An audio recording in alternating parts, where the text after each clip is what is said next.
This is Andy Purewal for Boxing Social, and I'm delighted to be joined by Tunde Ajayi, manager and trainer for Anthony Yarde. I got it right there. Tunde, how you doing? How you doing, Andy? Yes, dream it, believe it, become it. You know it is. Good to see you, and I'm happy that you got the preamble correct. Yes. It's good to see you too, Tunde. Obviously, we've come down here today to have a bit of a catch-up. We spoke to you last week, but get a bit more insight into the life of Tunde Ajayi and how things have been going. You know, getting ready for the Mehdi Amar fight on February 23rd in Leicester. How's things going? How's camp been for Anthony? Yeah, well, you know, it's always... This word camp, it doesn't really apply to myself and Anthony or anyone in my team. You know, we're professionals. And we work at our job every single day. We don't receive a date for a fight and then go into camp.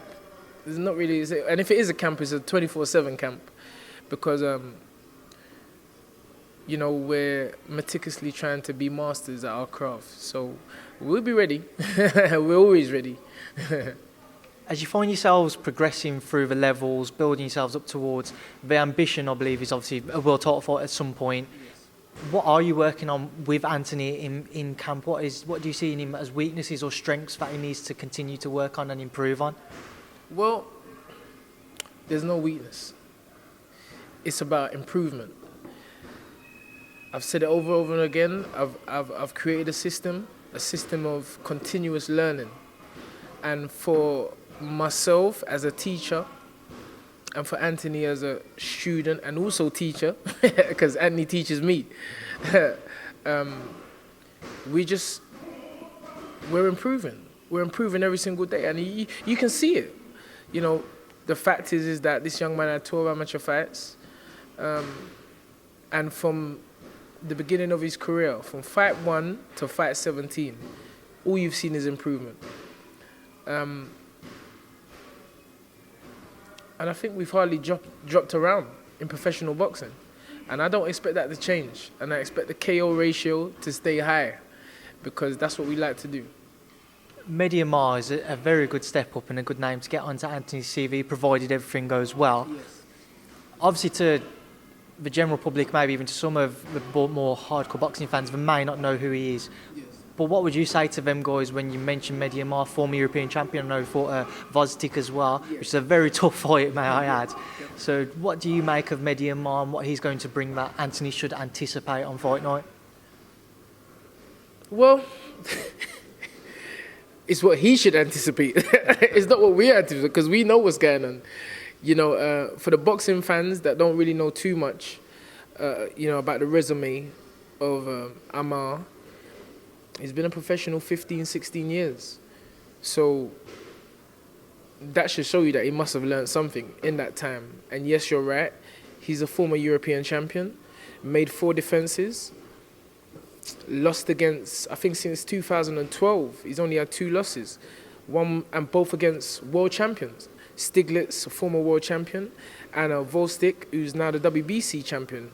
So regardless of what a few might say, I won't even say many, but a few might say about it's not a step up in class, those who really know boxing, or those who want to understand a little bit about the sport, this is a credible opponent. They say he's tough.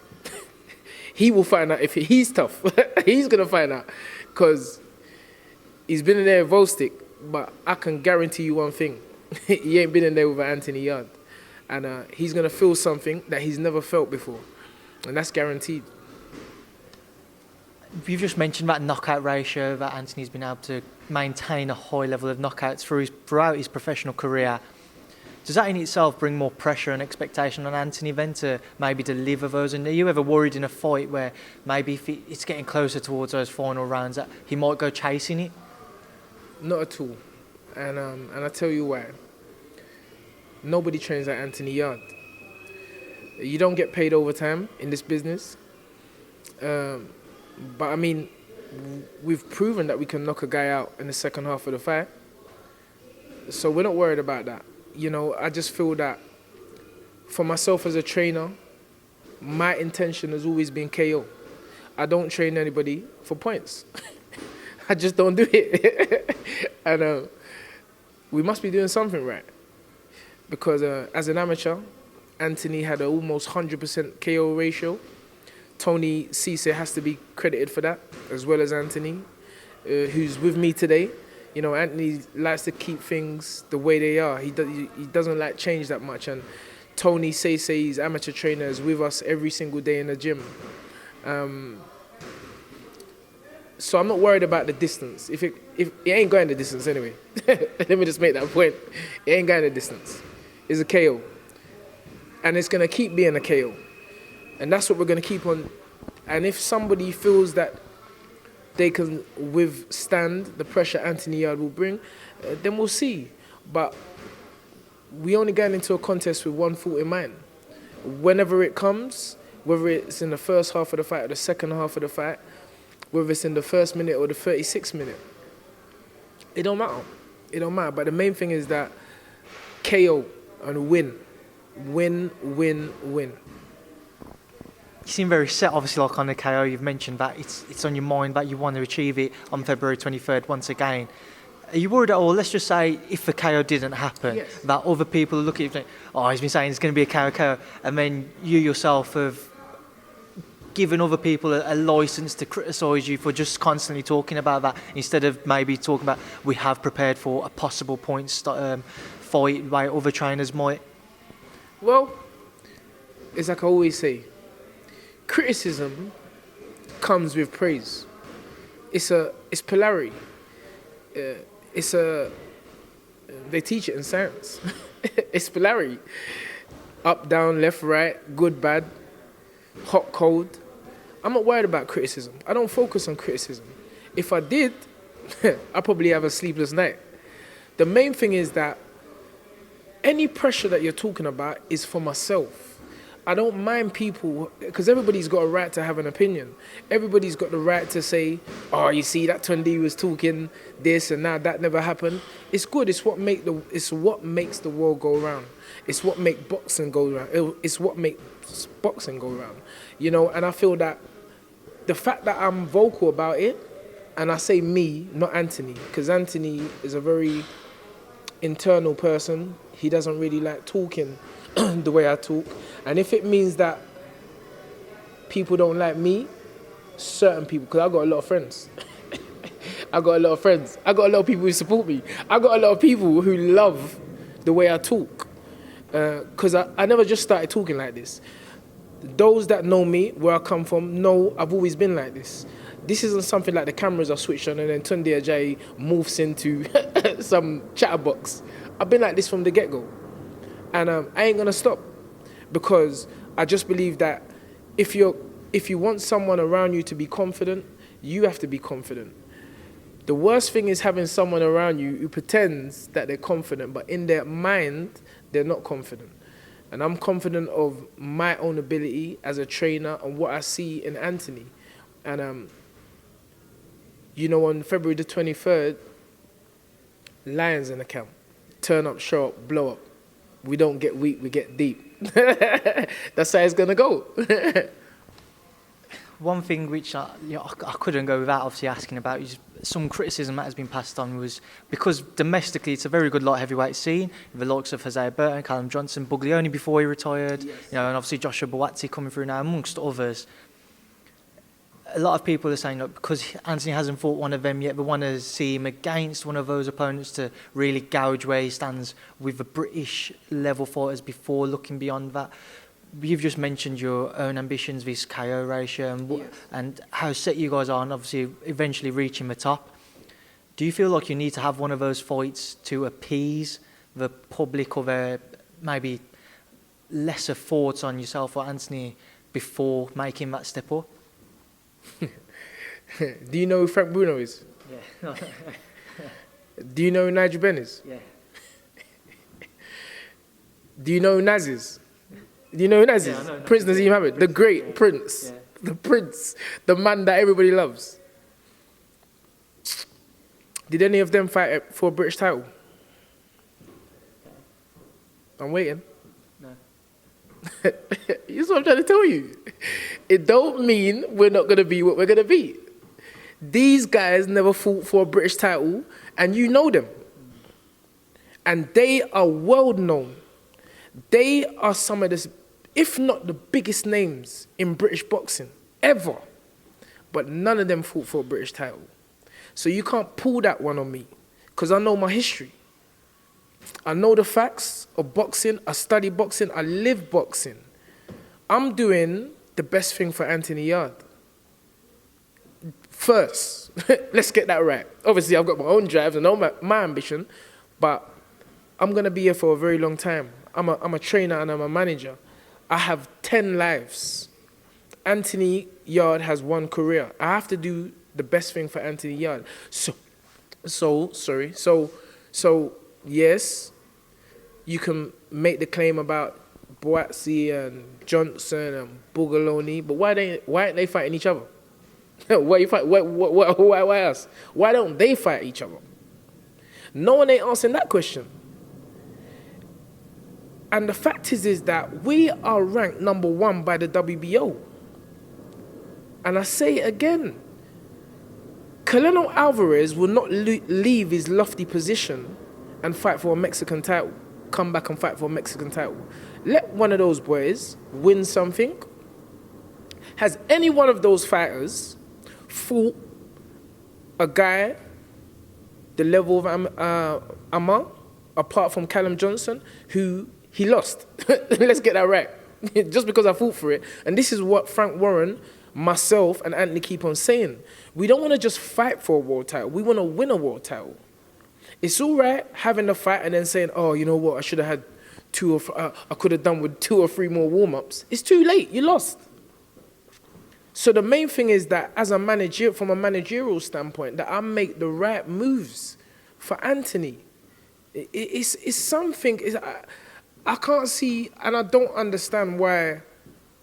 No, I do understand, because I just spoke about polarity. I get there has to be a voice, an opinion, an opposite side. But I'm answering the question. I'm saying that we're above them in the world terms, and coming back now, it just doesn't make no sense. Would the trainer of Callum Johnson, Hosea Burton, Joe Gallagher, would he do that? Of course he wouldn't. And how do I know? When Liam Smith was a world champion, the British champions was calling him out. Liam Smith said, I'm gone past that level. I'm not coming back down to British level. That was Joe Gallagher's fighter. So this is not one rule for one and one for the other. It ain't. Secondly, all those above named, mentioned, are all with the same promoter. So there should be no problem them fighting each other, working out who's the best of them lot, and then maybe, pick up the phone Frank Warren Promotions, Hertfordshire, and it might be done. So is that for you then, if those guys were all to fight and whoever was to win the most of those fights or all of them fights, yes, then you'd be interested in talking to see if something could be made? Well, don't try to put words in my mouth. Don't try that one. Don't try that. The point what I'm saying is that you may have 7 fighters on one side and 1 on the opposite side. So there should be no problem of those guys fighting each other.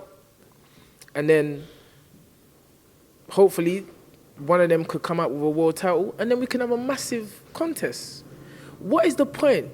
I say it because these 2 boys are my brothers. You ain't pulling no Isaac Chamberlain v.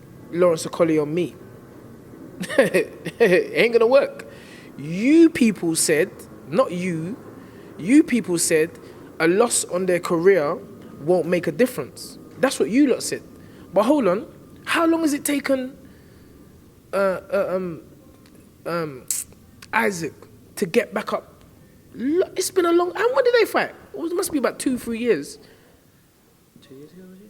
Was it last year? No, was it maybe 2 years or so, or maybe 18 months or something like that. But the fact is, 18 months is a long time. Yeah.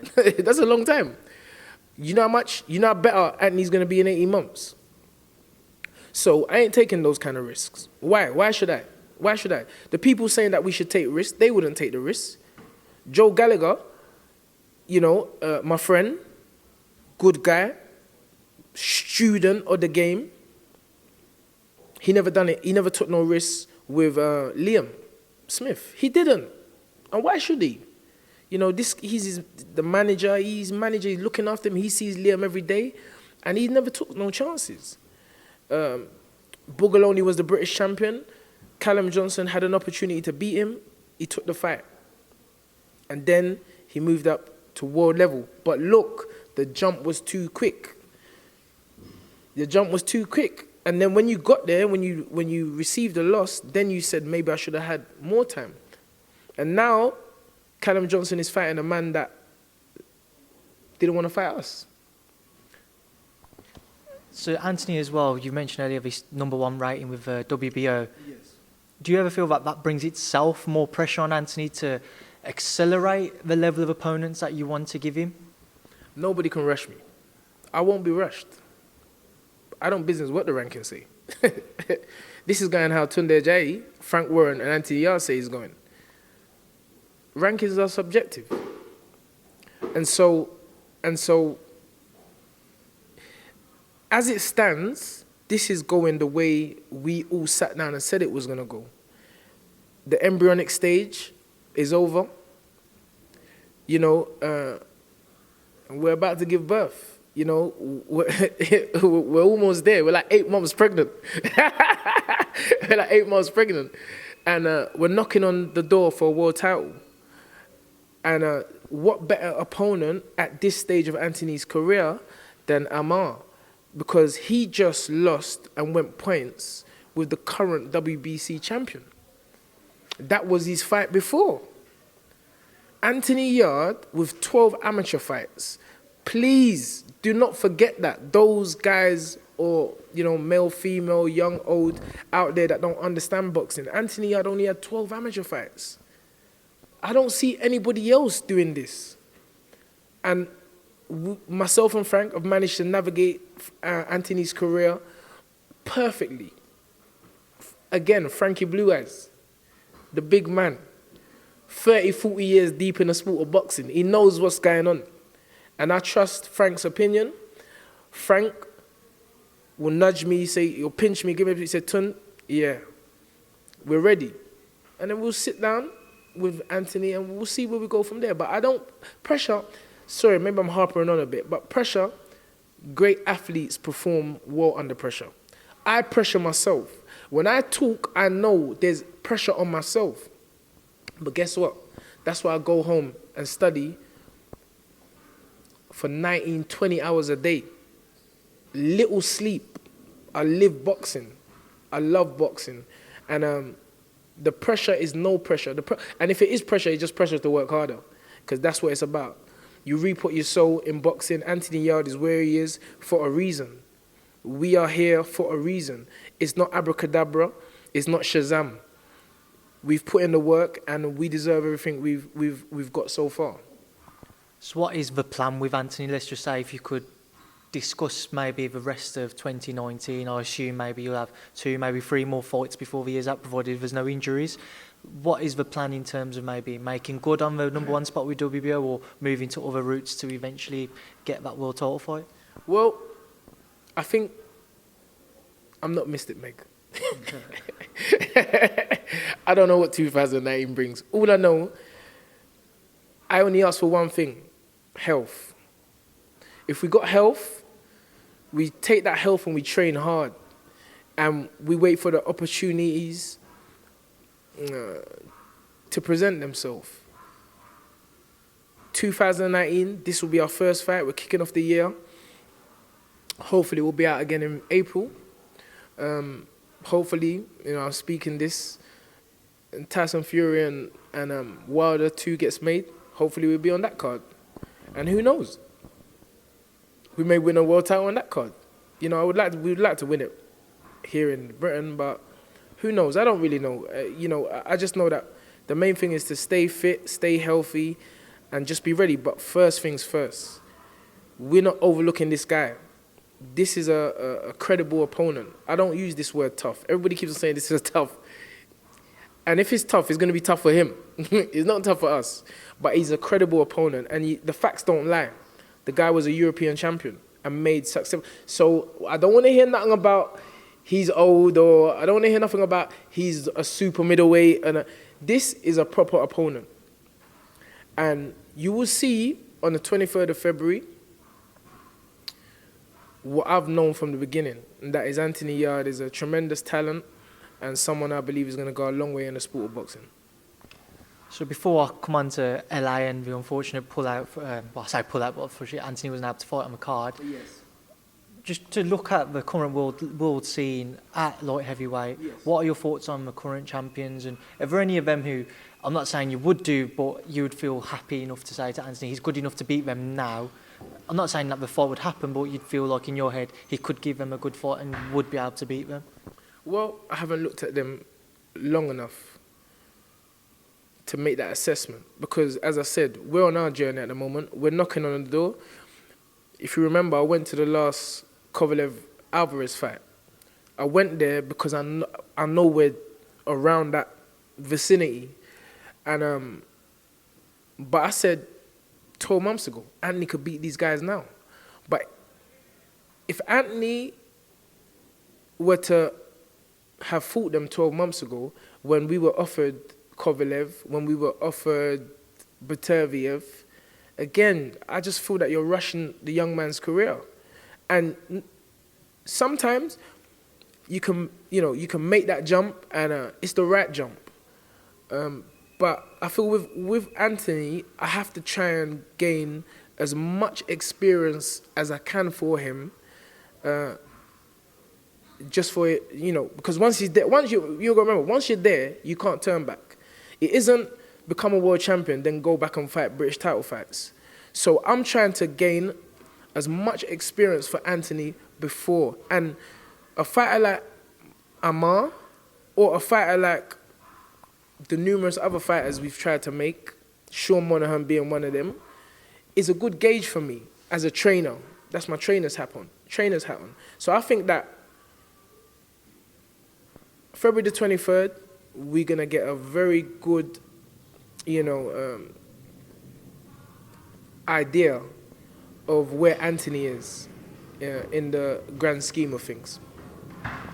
So I'm not making the comparisons or anything, but well, I say that, but so for example, Jaime Munguia, he fought, I think, like 30 times until he fought for a world title. Yes. And made a huge step up between obviously Mexican level to world level to fight Liam Smith. Yes. And he's only 22. Do you see yourself taking a similar route, maybe not as many fights, but a similar route with Anthony in terms of fighting that amount of times to gain that experience before taking on a world title holder?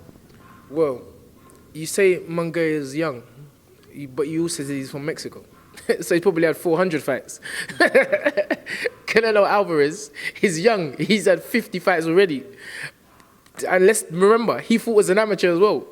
Again, Anthony Yarde had 12 amateur fights. He just started boxing. People don't seem to get it. Anthony Yarde just started boxing. You've probably been boxing longer than Anthony Yarde. Trust me, you behind the camera.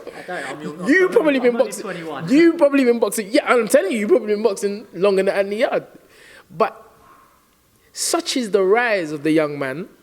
People are asking for this now. You get what I'm saying? So I'm like, well, flattered, definitely flattered. But it's always gonna go how we want it to go. And that's just the fact. It's going to go how we, because, as I say, Anthony doesn't come with an Olympic gold medal or any Olympic gold medal. Anthony doesn't even come with a national ABA title. He doesn't. He doesn't have numerous kickboxing contests or martial arts or MMA. He don't have nothing like that. Anthony did, that's what I'm saying. Anthony's a niche. What's the word? Enigma? He's an enigma. You understand? So why don't everybody just relax, take a cup of tea, and enjoy the ride? Because this is a wonderful journey. I'm in it. I'm enjoying it. Anthony's enjoying it. And we're going to keep winning. So talking about LA then and the unfortunate situation which saw Anthony unable to fight on the day? Not unfortunate. Experience is never unfortunate. How old are you? 22, yeah? 21. 21. You got a lot of experience to do. You realize that life, life is, it's all experience. And at the end of the day, Anthony and myself, we done all the press. You know, we done all the press, we done all the traveling, the medicals for the fight. We saw the way the commission work out there, which is totally different from the British Boxing Board of Control. And we gained a lot of experience. Yes, the fight didn't happen, which was unfortunate, but the whole year is what I look at. It's like when you win 9 league games and you lose 1, you still win the league. You don't think about the 1 game you lost. We had such a great year in 2018 that I just didn't see it as a disappointment. Yes, we was a bit upset, but that was quickly eradicated because we went straight to the gym. Straight up, literally, we left the weigh-in and went to the gym. I'm like, we ain't stopping. We're just gonna keep working. So I just don't see it as an unfortunate. The fact that we were at the fight, we saw Deontay, we saw Tyson, we saw the way they prepared mentally, and the way they dealt with the whole occasion. You know, that's something which will stand Anthony and myself well for the future proceedings that will take place. And I just feel that it was a great time, a great year for us, and we just didn't look at it as a disappointment. So, what was the situation with the fight not being able to make? Just talk me through and explain to everybody what happened and why Anthony was unable to fight on December 1st. Well, it's like I say, sometimes people don't understand that Frank Warren tries so hard to make fights. Guys agree. We're talking about the UK now. Guys agree. And then at the 9th hour, they pull out. And that's no fault of Frank Warren. That's no fault of Anthony. That's no fault of myself. They actually agree. And then for some reason, which I'm not going to worry too much about, they pull out. But to see the same thing in the US, I said, nah, this is serious. In the US, 3 people pulled out. 3 Americans. I'm naming, if I can remember, Travis Sims pulled out. I forgot the other guy. There's 2 other guys pulled out. Yeah, he pulled out. And then they actually found someone who agreed to do the fight, but the commission wouldn't, it was too late. They have a rule where there's a cut-off period for all contests, and it was gone. The cut-off period, it's a shame they waited till the weigh-in to tell us that. They could have told us before, but I don't know, everything's timing. That was the decision they made, and we just had to take it. I just didn't want to, we're just not going to feel down about it. It's gone. It's gone, Yesterday is gone. It's today that matters, because today's the only thing we have. So to move on then from Anthony and to get your opinions on some of the other things which are going on in and around the boxing world at the minute, rumours circulating today that the Dillian Whyte and Anthony Joshua fight might be made for April 13th. We saw Dillian Whyte out in Vegas apparently talking to PBC and Al Heyman. What are your thoughts on Dillian Whyte's situation, where he fits into the current heavyweight scene? Dylan's my boy, peanut head. I love Dillian. Wish him nothing but the best. Success in everything, inside and outside the ring. The man has fought everyone and beaten everyone that's been asked of him. He deserves it. If the fight has been made, it's great. I don't know about all this talking to PVC. He might be just having a conversation. He might have been asking them, what's going on? Is there any clubs to go to? I think people just sometimes just make their own mind up about things. And I would always be like, I'll just phone Dillian and say, yeah, well gone. Sorry, I'm not supposed to talk like that. Yeah, but I haven't spoken to Dillian for a little bit, actually. Sorry to interrupt you. There was actually a video that an interview that he put out, and he said that he was on a fight-by-fight contract with Matchroom, and Eddie come out and said he's actually free to talk to whoever he wants to. Okay. Oh, Eddie said that. Yeah. But Dillian didn't say that. Dylan just said that Dylan said that he's on a fight-by-fight contract. Yeah, so. but Dylan never said that. I only taken it from the man himself. Okay. Dylan never said that. Mr. Hearn said that. So I'm taking it from the man who's the person that's the most important, and that's Dylan. And if Dylan never said it, you understand? But if now the fight is going to be made, I might phone Dylan today, actually, and ask him. No, that Dylan knows me. I'm not in no one's business. I'm in the Anthony Yarde business. Dylan's from my ends. This interview is turning more into a street talk. Dylan is from my area, from my postcode, vicinity, borough, and it's nothing. The last time I saw Dylan, he was trying to turn my car over. The guy's so strong. He tried to turn my car over. You know that means I got a little car. But yeah, it'd be a great fight. The second fight, innit? It'd be Joshua, Whyte 2. And Dylan's good in rematches. Dylan's good in rematches, as we saw the other day. But you know, AJ, another guy who's just phenomenal. You know, it's good for me to see these young guys doing well, having control over their careers, and it's their career, so they have the right to do that. If Dylan feels that he's not being paid enough, I think he's earned the right to earn a certain amount of money, and obviously that's what the whole issue is about. It's the money situation, and I hope that the fight is agreed now, so we can all sit down, popcorn, cup of tea, Fanta. No, sorry, I'm not giving you no promotion for free. And enjoy this fight. But yeah, that would be a great fight. I will never say who's going to win, because I just think that you got two athletes who are at the top of their game at this moment in time. And it will be a great fight for the UK. What are your thoughts on the money situation? Obviously, it's rumoured to have been a £4 million offer. Obviously, I don't know, only Eddie and Dillian's team will know. You might find out later. Yes. But what are your thoughts on that? You know, Eddie's come out and said that he feels Dillian should take it because if he wins, he's the number one name in the division. He's got 3 of the main belts in the division, and he could then call the shots to fight for bigger money if he was successful. Do you agree with that? No. Dylan is calling the shots. He is calling the shots.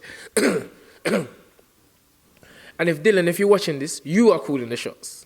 Because who else has my man got to fight? Because he ain't fighting Wilder. And he ain't fighting Tyson Fury. So who is he going to fight? So Dylan Whyte is in the position where he can ask for what he wants. If the money's there, then why shouldn't he get? Why? Tell me. Tell me why. I'm a journalist. I'm just here to ask questions. You journalist, yeah, you're a journalist now, but you know how to ask questions. But what I'm saying, I'm answering the question because I'm a journalist as well. I'll put you back to Eddie when I see him, man. You see, you guys think you're smart, but I know you're just doing your job. But I feel that, you know, listen, I don't really like to talk about something that I'm not in that position. I'm not in that position. I'm not sitting down with Eddie Hearn talking about what is on the table. That's Dylan's business. You know, when I get there with Anthony, it'll be our business. I'm sure Dylan knows what he's doing.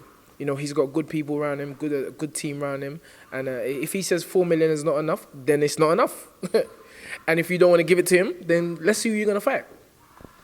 So what would you make of it then if Anthony Joshua, the other rumour was that he'd go and fight in Madison Square Garden against Gerald Miller? Does that fight interest you? You know, what do you make of that if that was to happen instead? Does that fight interest you? Come on, now. Let's get Gerald Miller or Dylan Whyte. Come on, man. I don't even know the guy. But what I'm trying to say is that in boxing and in sport, there's a thing called market value. Dylan Whyte's market value is high. It's a lot. Walk down to Canning Town, Peckham, Dulwich, Brixton, Harlesden.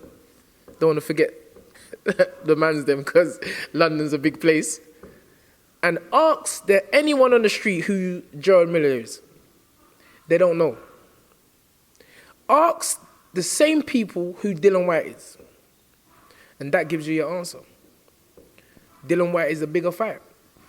Dylan Whyte is the fight that I would rather see as opposed to the American guy. To be honest with you, I don't even know his name. Jarrell Miller. Jarrell Miller, okay. Well, he must be a good fighter. Obviously, you've mentioned his name, so he must be a good fighter. But I've never heard of him. So to move on to the other two heavyweights then, Deontay Wilder and Tyson Fury, supposed to be close to being having that fight made, the rematch. You've mentioned you'd like to maybe have Anthony on that undercard. Yes, we do. What were your thoughts on the first fight when you was out there and you watched it, and how do you think the rematch would go? Great fight. Two combatants. You know, Tyson Fury showed miracles do happen. Because I don't know how that guy got up from that punch. I was there. Tunde Ajayi, I'm just being real. I was on a running machine with Tyson in the gym upstairs, I think 2 days before. And Tunde Ajayi said, I don't know how you done that. I don't know how you got up from that. But what I do know is that inside of every human being, there's a thing called your will. And he showed tremendous willpower to get up from that punch and almost stop Wilder in the same round. It reminds me of when Mosley rocked Floyd and Floyd nearly stopped him in the same round. So, you know, you have athletes who have that kind of inbuilt mechanism. Deontay Wilder, wow, just past 15 stone, and he knocked down a big man. Tyson Fury is a big man. So to do that, he must possess something as well. So I just think that the rematch is going to be a tremendous fight. And it has to be settled. It has to be settled. I know Wilder's going to definitely go for the knockout, because the thing is, when you put someone down once or twice, as he did, you're going to feel that you can finish the job. And for Fury, he's going to feel that I boxed this guy's ears off. If I just had not lost concentration for those few seconds, it would have been a walk in the park. So I know Tyson will be more focused this time, more so than he was the first time, and then hopefully he will get the job done. How did you score the fight? Right result. Draw. Perfect result. So how do you think a rematch would play out? Do you think Tyson would come back with even more in his locker, or Deontay would be able to get that stoppage this time round? You can't say. He might have an argument with his missus the night before. Wilder, not Fury. I don't want this man coming after me. It's not, Deontay's in America, so you know he ain't coming down here. Don't worry about that. I have Tyson's crew running after me, saying, "What you say about our man?" You just don't know. It's all about preparation. Preparation is the key. Fights are won before you step in the ring. So, providing how their camps go, the best man will win on the night. And the other thing I wanted to talk about was Amir Khan and Terence Crawford. What were your thoughts when that fight was made and where it leaves Kell Brook? Well, I don't know about Kell Brook because he's not in the equation at the moment. But all I know is that Amir Khan is a G. That's my man. I've been saying it for years. I've liked Amir Khan from the beginning. I'm just being honest. Because no matter what you say about Amir Khan, he takes the biggest challenges. The guy fought Canelo. I was there. I was there. And I'm like, Amir, you have got 2 meat and veg. Because this guy is a serious guy, Canelo Alvarez. The guy stepped up to the plate. He was unfortunate in his bid, but he done it. Again, he's stepping up to the plate. Remember, Khan beat Zab Judah, you know. That's not a joke. Zab at one time was a serious guy. He beat Malinaji. You know, and now he's fighting someone who some say is a pound for pound, Terence Crawford. I don't know about that yet, because I see him against Ricky Burns. And I predicted, before anyone knew, me and Spencer Fearon was sitting down, and we broke down a fight inside Spencer's house, and I said, this guy is one to watch.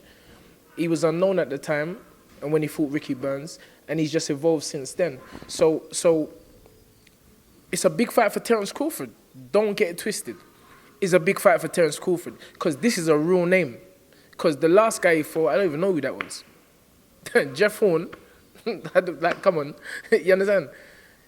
Amir Khan is a name that everybody wants to fight. Because regardless of what's happening with his knockout defeats, he's only lost against the top tier, apart from Prescott, which was, again, young, very early in his career, probably weight drained. You know, so yeah, looking forward to Amir. Amir, I wish you all the best. Final question. That 147-pound division is stacked with fighters. You know, you've obviously got your world champions, but even looking outside of that, there's a lot of great names there. Who for you is the best in that division? Anthony Yarde. Could he make 147? Anthony Yarde's the best in every division. I don't know about no next division. Anthony Yarde is the best. I'm just telling you the honest truth. I don't watch nobody. I only focus on Anthony Yarde. I train him. I'm his manager. I'm his friend. I'm his brother. I'm his mentor. I'm his teacher. That's all I'm interested in. Sorry, I see how close yourself and Anthony are and the way that you speak about him. If for whatever reason, at some point, yourself and Anthony decided go separate ways, do you think you would be on amicable terms? I know you can't really talk about it because we're not in that situation, but is that how close you guys are that it would be a good split? For example, we saw Liam Smith leave Frank the other day and those two exchanging very nice messages over social media. We need to teach you a bit about positive thinking. Don't try that with me. That ain't gonna happen. You become what you think about. Don't ever ask Tunde Ajayi that question again. Because me and you will be in beef. If you don't know what beef is, it means that it's not going to work out good. I don't put that kind of negativity in my head. That's negative. If you want to be negative, that's your business. You can't tell Tunde Ajayi or predict something negative that's going to happen between two people that have never had a negative situation. Why would I even put that in my head? That don't make no sense. That's like you're sitting there waiting for that to happen. This story ain't ending. Mark my word. Canelo Alvarez lost against Floyd Mayweather. Did he leave his trainer? It ain't going to happen. It's never going to happen. And how do I know it's not going to happen? Because I don't think about it. You become what you think about. And everything that happens around you in your life was in your mind. Tunde Ajayi's mind is sound, sealed, delivered. We come from a place, me and Anthony come from nothing. So we are appreciative and grateful for everything we had. If Anthony loses a fiver, I lose a fiver. But guess what? The next day we're going to earn a tenner. And we're going to stay like this forever. Remember I say, for camera, forever. Don't let no one put no negativity in your head. In any relationship. Because once you allow that thing to go in your head, if I go home and start thinking about this thing about, oh yeah, you know what? It's like I say, when I come into boxing, they said, oh yeah, you know, only 1% of trainers make money. I said, no, you are the well, I'm going to be the 1%. You're the 99% who don't make money. I'm making money. I don't put that negativity. People have bad things to say about boxing. I've never said nothing disrespectful about boxing. You don't hear me say, this game of boxing. I hear all these young kids, they're always saying it to me. This game of boxing. I said, bruv, don't bring that around me. I love boxing. I don't put negative perceptions about the sport in my mind. Just like that question what you ask can never enter my mind. It's in your mind, but guess what? That's why my mind's strong. It weren't necessarily in my mind, it just popped in, look, obviously I know it's in there now, yeah. But yeah, I get what you're saying. Give me the mind. It's in your mind. What do you mean it's not in your mind? It's in your mind. You said it. What is in comes out. So it's in your mind, but it's not in my mind. My mind is protected. You see this head here? It's protected. And guess what? It's protected North London, South London, East London, West London, Nigeria, Ghana, Jamaica, everywhere. Lions in the camp. So don't try that. So just to end on then, where did you and Anthony, where did this relationship come from? Like, where did you meet, and what's the backstory between yourself and Anthony? I'm trying to tell you, you're young. You're young. Serendipity. You understand? You don't know about serendipity. You're young. You're 21 years old. You got a lot to learn, young man. Things happen. It's a magical universe. Things just happen. It's unexplainable. You don't know how the rain falls. You don't know how the sun shines. You don't know how the moon pops up at night. But it happens. I was not looking for Anthony. I weren't. I was sitting down in the cafeteria, and my good friend, Jolene, she brought Anthony to me. She said, yeah, Tun, trust me, this boy, I know boxing, this guy's a good fighter. And Anthony come and I said, what have you won? And Anthony said, yeah, he won nothing. I said, you better go and win something then. Anthony won, went away, entered the Haringey Box Cup and knocked out everybody and came back with a trophy. And I said, all right, now I'm going to train you. See? So who knows who was going to... I'm not going to start saying whatever, because people have different beliefs. But all I know is that it's magical. And because of that magic, I don't have nothing else in my mind apart from magical happenings. So that's it. Tunde Ajayi, that is a brilliant way to end me into. Thank you for speaking to Boxing Social. Thank you very much. Got to sign out. Big man Adam, right? Andy. Big man Andy. Boxing Social. Mark behind the wheels of steel. Rob, you're still running for me, but don't worry, I'm gonna get you. You're a big shot now. You can't come and talk to your good friend Tunde, but don't worry, we're gonna sort it out. Dream it, believe it, become it. Lions in the camp. We don't get weak, we get deep. Turn up, show up, blow up. Signing out. Tunde Ajayi.